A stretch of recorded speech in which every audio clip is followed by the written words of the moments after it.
Oke, selamat pagi semua. Sehat-sehat semua? Oke, baik. Hari ini kita lanjutkan materi perkuliahan kita. Kita lanjut hari ini akan membahas tentang maritime boundaries atau penetapan batas laut antar negara. Dan ada dua hal penting yang akan kita bahas di sini, yaitu tentang median line dan equidistant line.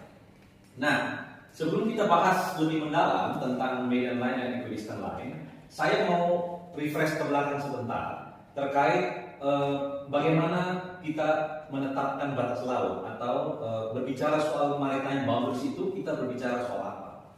Nah, ini teman-teman di awal kita kan sudah bahas tentang yurisdiksi negara pantai.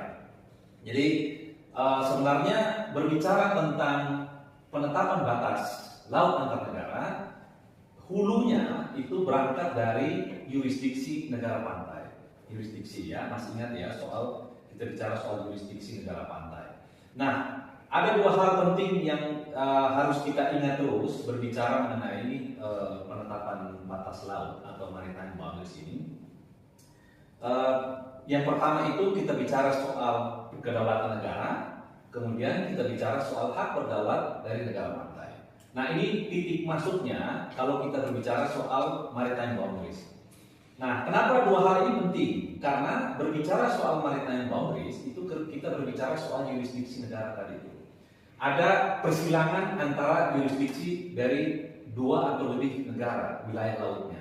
Itulah yang menyebabkan kenapa harus ditetapkan adanya batas laut. Nah, tetapi untuk menetapkan itu prinsip dasarnya itu harus diperhatikan, yaitu kedaulatannya, sovereignty-nya, dan juga sovereign right-nya atau hak berdaulatnya. Nah, ada yang masih ingat tidak perbedaan antara kedaulatan negara dan hak berdaulat negara menurut UNCLOS atau menurut hukum laut? Itu dua hal yang berbeda. Jadi kedengarannya seperti sama, ya, kedengarannya seperti sama, tetapi itu dua hal yang berbeda. Ada yang masih ingat? Ada yang masih ingat? Coba. Ya, silakan. Kalau yang saya ingat di UNCLOS Pak, kedaulatan negara pokoknya batasnya cuma 12 mil dari Jakarta, yang berdaulat negara 12 mil, negara dikasih hak untuk berdaulat di situ Pak. Di definisi saya lupa Pak kayaknya. Oke, nggak apa-apa. Terima kasih. Prinsipnya adalah wilayah laut itu tunduk terhadap dua jenis yurisdiksi, yaitu ada kedaulatan dan hak berdaulat. Kedaulatan itu adalah jenis-jenis laut yang tunduk penuh terhadap hukum yang berlaku dari negara tertentu. Ya, misalnya Indonesia. Kalau kita bicara soal kedaulatan wilayah laut Indonesia, menurut UNCLOS maka akan ada 3 wilayah laut atau 3 jenis wilayah laut yang dia itu tunduk terhadap rezim kedaulatan atau sovereignty. Artinya apa? Hukum dari negara yang bersangkutan, ya, hukum dari negara yang bersangkutan itu fully apply atau berlaku secara penuh di wilayah lautnya.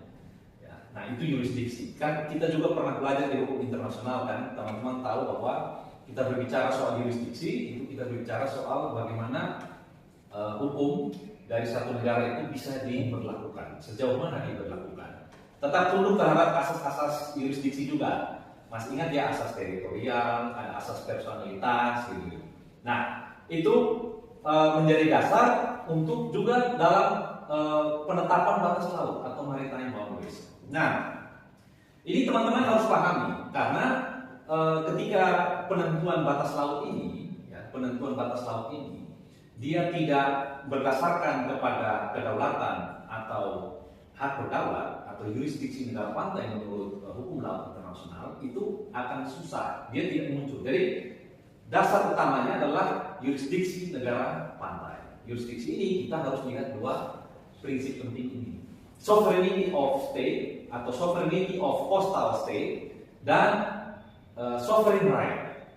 Nah, ini pembagian wilayahnya. Jadi untuk kedaulatan negara pantai yang berlaku penuh, ya, aturan hukumnya itu ada 3 jenis wilayah laut, yaitu ada laut pedalaman atau internal waters, Kemudian ada laut teritorial atau territorial waters dan archipelagic waters atau perairan kepulauan. Ya. Nah, tadi yang disebutkan oleh Mas Reski itu ada di territorial waters atau wilayah teritorial, yaitu wilayah laut yang diukur dari garis pangkal pantai itu sejauh 12 mil. Nah, itu dianggap sebagai territorial waters. Tetapi ada wilayah-wilayah tertentu ya, yang dia itu dianggap atau dikategorikan sebagai laut pedalaman, ya, laut pedalaman. Contoh misalnya ada dari Sulawesi ini.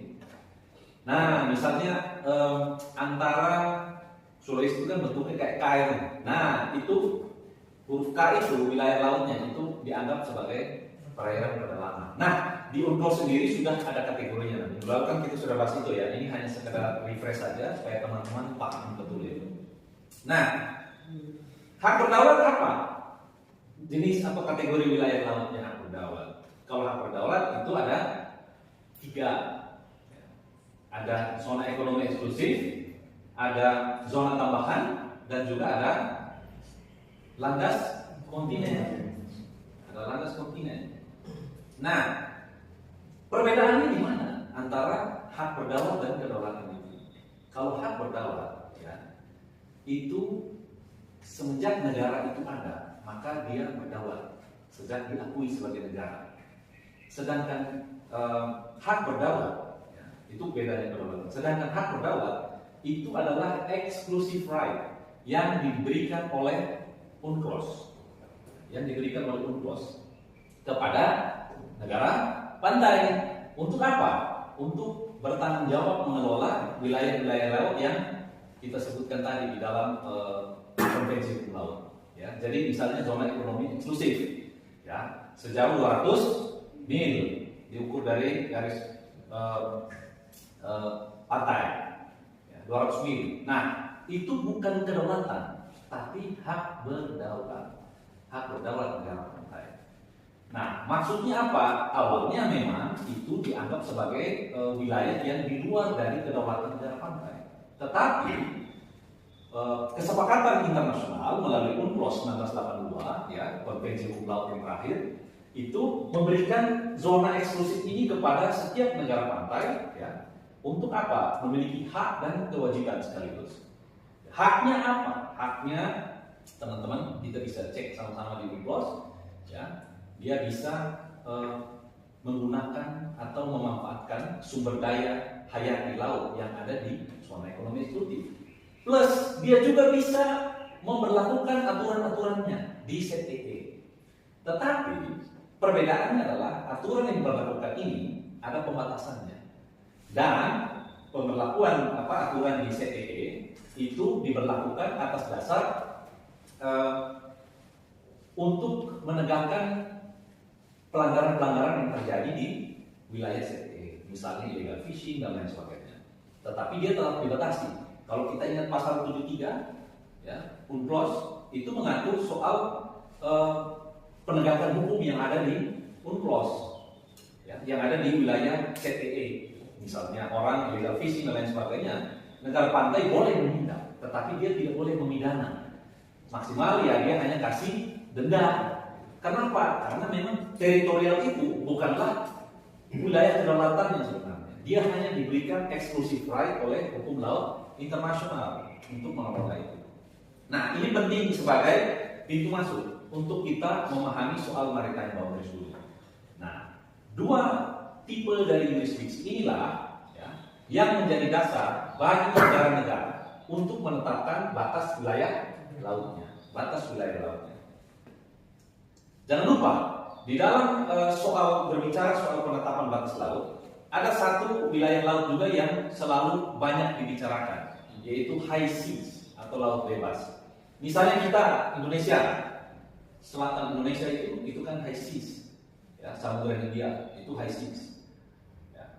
Nah, itu teman-teman di tahun 2023 atau 2024, ya, itu sudah ada satu konvensi turunan dari UNCLOS yang mengatur secara spesifik tentang laut bebas atau high seas ini. Ya.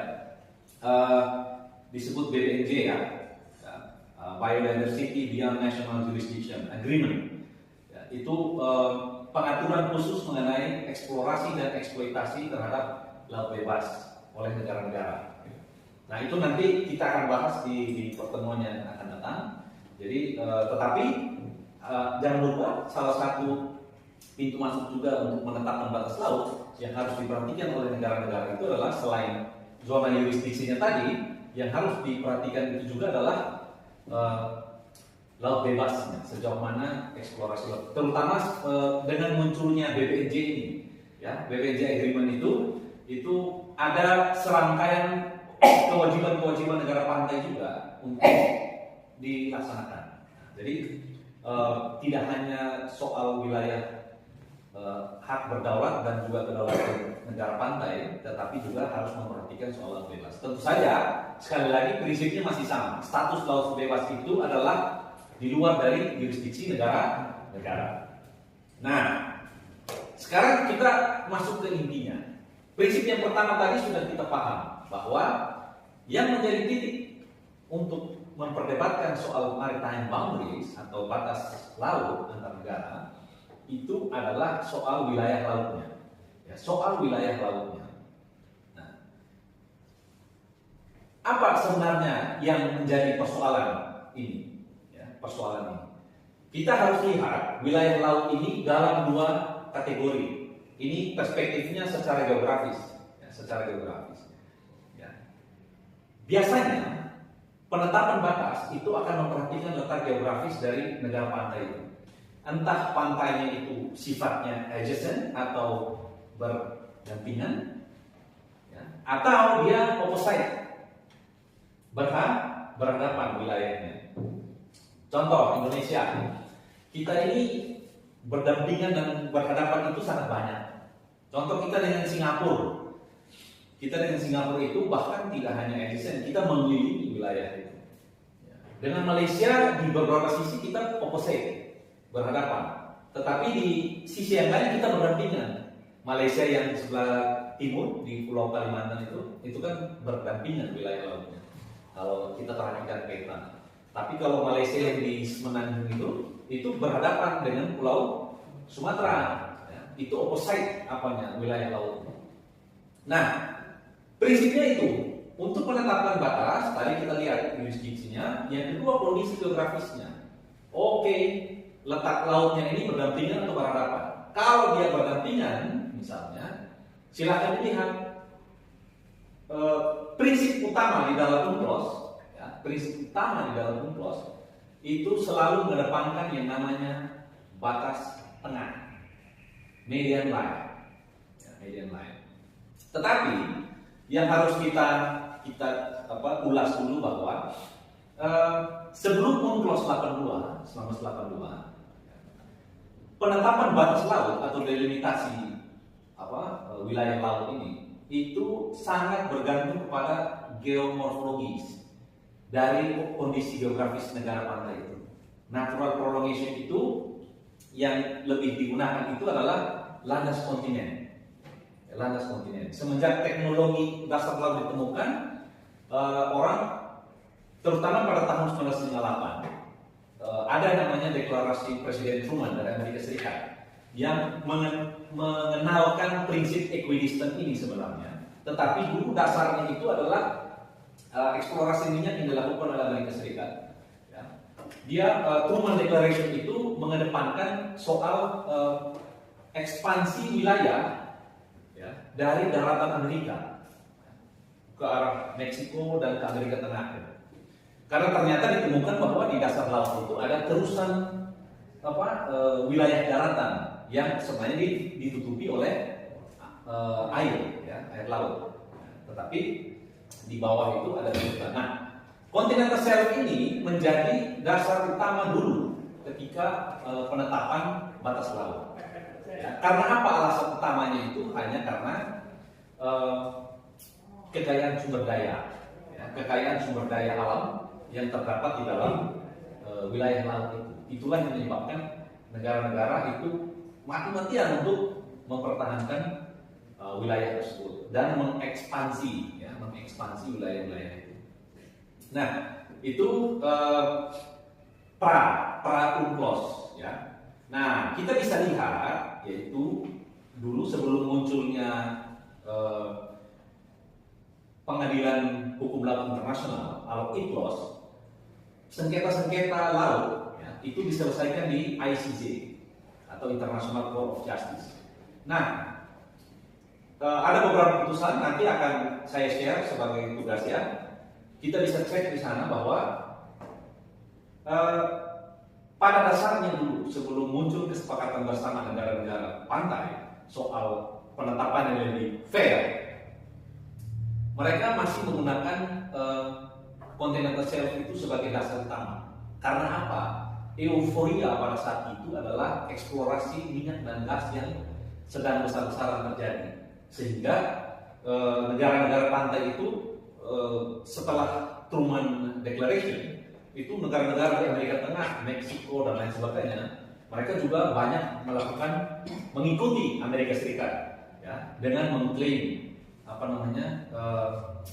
natural prolongation ini sebagai ekspansi dari wilayah lautnya. Nah, tujuannya hanya satu sebenarnya, untuk mengeksplorasi dan mengeksploitasi sumber daya yang ada di laut. Gitu. Karena ini berkaitan sama ekonomi ya. Ya meskipun ada unsur politik internasionalnya dan lain sebagainya, tetapi itu mungkin bukan ranahnya kita ya untuk diskusi. Nah, setelah lahir UNCLOS 1982, dikenalkan yang namanya distance criteria, ya, atau kriteria jarak tadi. Nah, kriteria jarak ini dengan pendekatan equidistant nanti akan saya jelaskan, itu menjadi dianggap lebih fair, atau dianggap lebih adil, ya, dianggap lebih adil. Karena kalau mengikuti Truman Declaration yang prinsipnya adalah natural prolongation itu, ya, ada tumpang tindih ternyata. Amerika mengklaim natural prolongation dari wilayah daratannya. Ternyata itu bersinggungan dengan Kanada.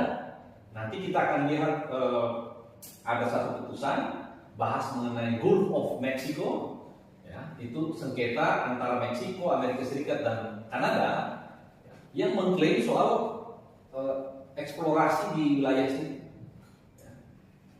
Kenapa begitu? Karena dirasa tidak adil. Ternyata dia tumpang tindih. Nah, tumpang tindih inilah yang menjadi titik masuk untuk membahas maritime delimitation ini tadi.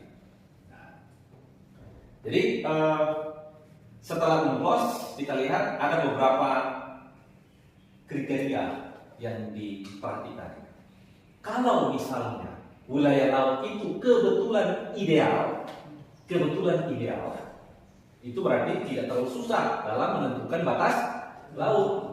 Misalnya Indonesia dan Australia untuk bicara di pantai selatan, saya pikir itu cukup ideal ya untuk dibahas. Misalnya kita bicara batasnya sekian, 200 mil selesai, Australia juga hitung 200 mil, ya udah gampang. Tetapi kondisi geografis antar negara itu kan tidak selalu ideal atau proporsional. Nah, inilah yang menyebabkan protes antar negara pantai. Jika satu konsep saja yang dipakai, misalnya continental shelf itu tadi dengan natural prolongation itu, akan tumpang tindih dengan klaim dari negara yang berhadapan wilayah lautnya, yang merasa bahwa lo ini sudah masuk ke CTE misalnya. Nah, UNCLOS mengatur ini, misalnya kalau yang berbatasan itu adalah zona tambahan misalnya, maka kita bisa lihat mulai dari pasal 12 sampai pasal 15.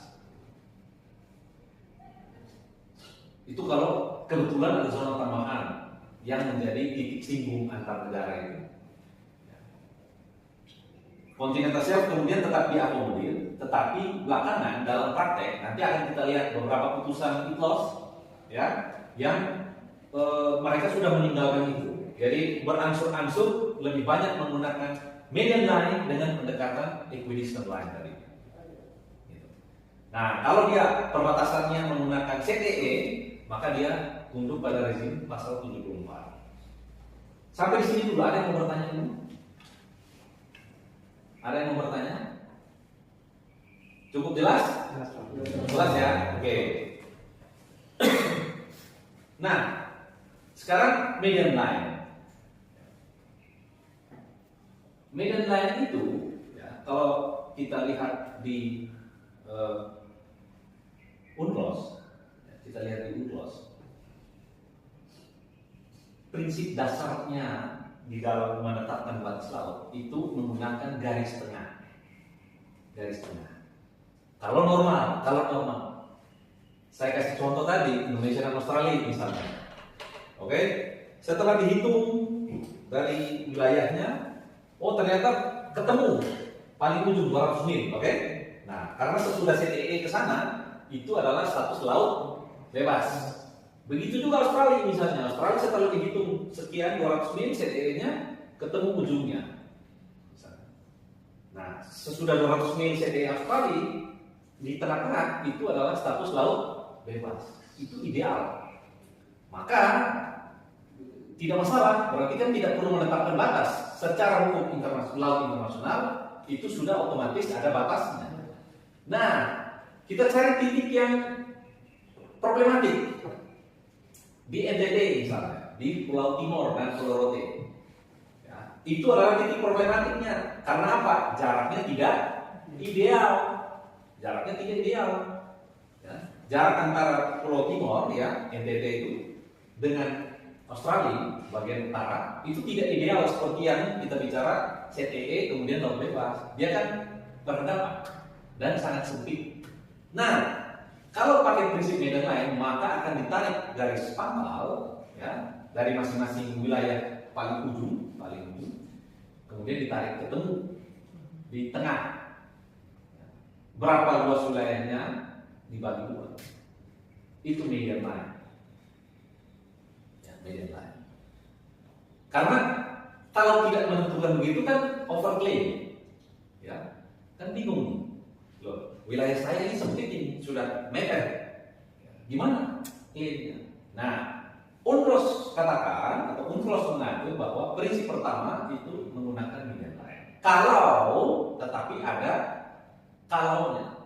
Jadi kalau tidak ada perjanjian sebelumnya antar negara itu, perjanjian sebelumnya, maka dia tunduk terhadap rezim UNCLOS tadi, tetap menggunakan median line.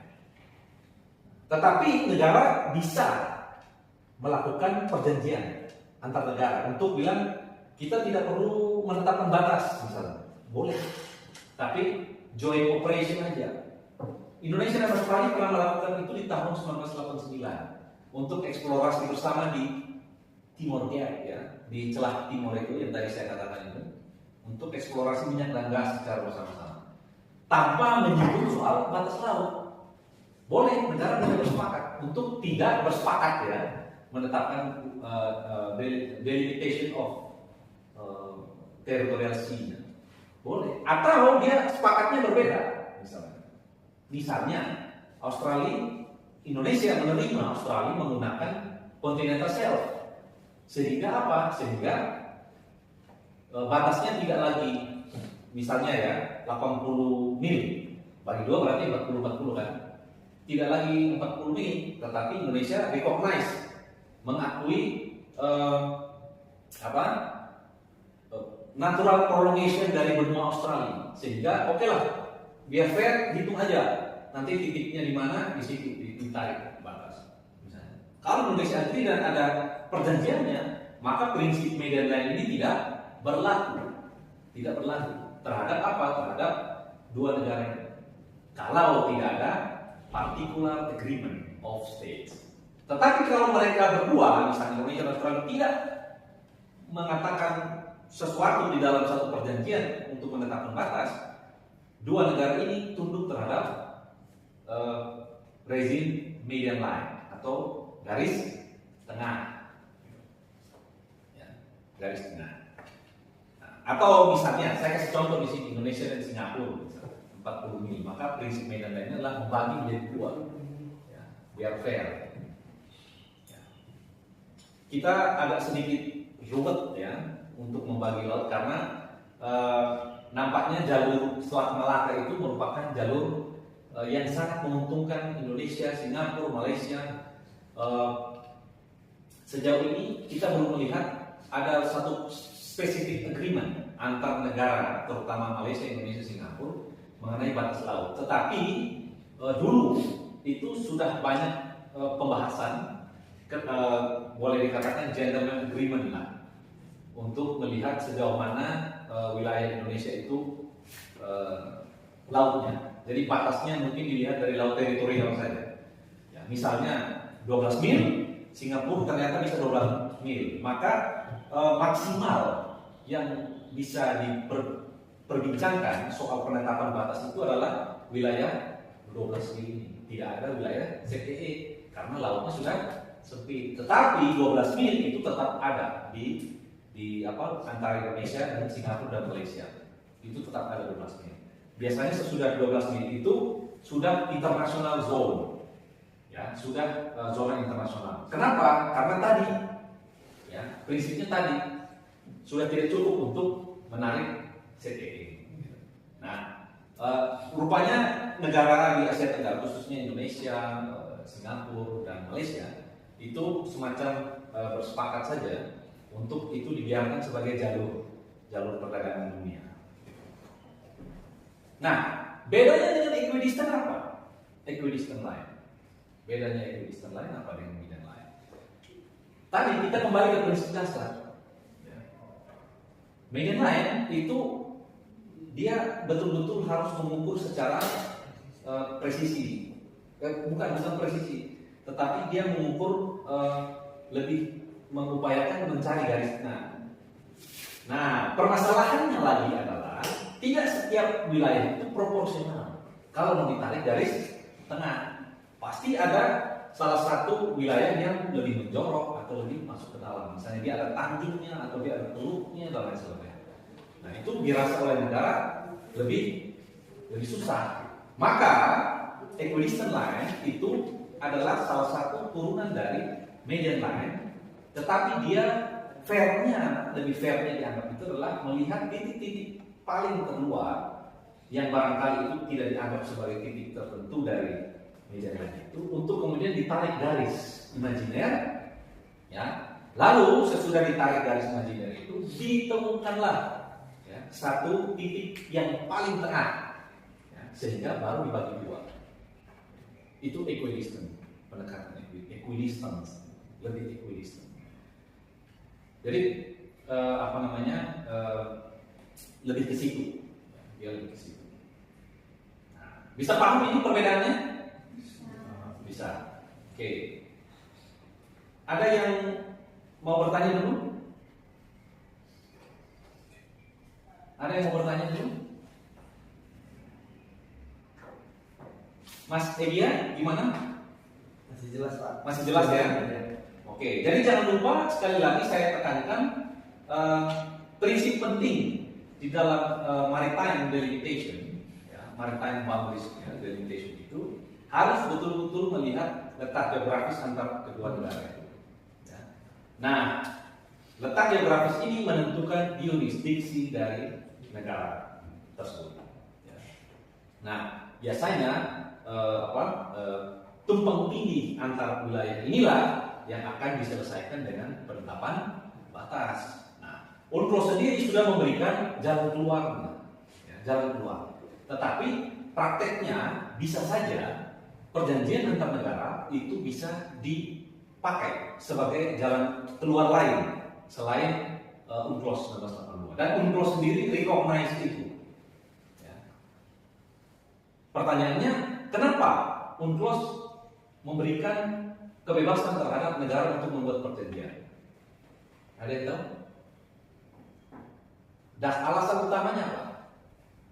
Uniknya? Alasan utamanya apa? Kalau masih ingat prinsip di atas, alasan utamanya apa? Di dalam hukum internasional, ada yang tahu?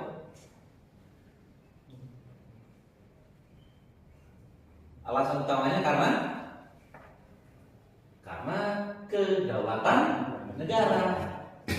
Ya, jadi negara memiliki kebebasan penuh untuk menentukan dia mau seperti ini atau tidak seperti ini. Jadi UNCLOS meskipun mengatur, dia tetap memberikan exception, pengecualian. asal ada perjanjian yang berbeda dari unclosed, maka yang berlaku adalah perjanjian. Oke, kalau tidak ada pertanyaan, kelas kita cukupkan sampai hari ini, sampai sini saja. Tapi sebelum pulang saya buka presensi dulu ya. Oke.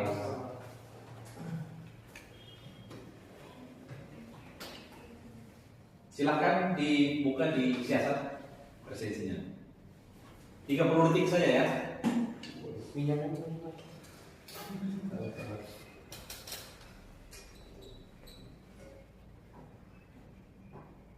Nanti akan saya kirimkan link tugas. Kemudian teman-teman silakan akses di G Drive untuk link tugasnya, deadline-nya kapan, tugasnya seperti apa.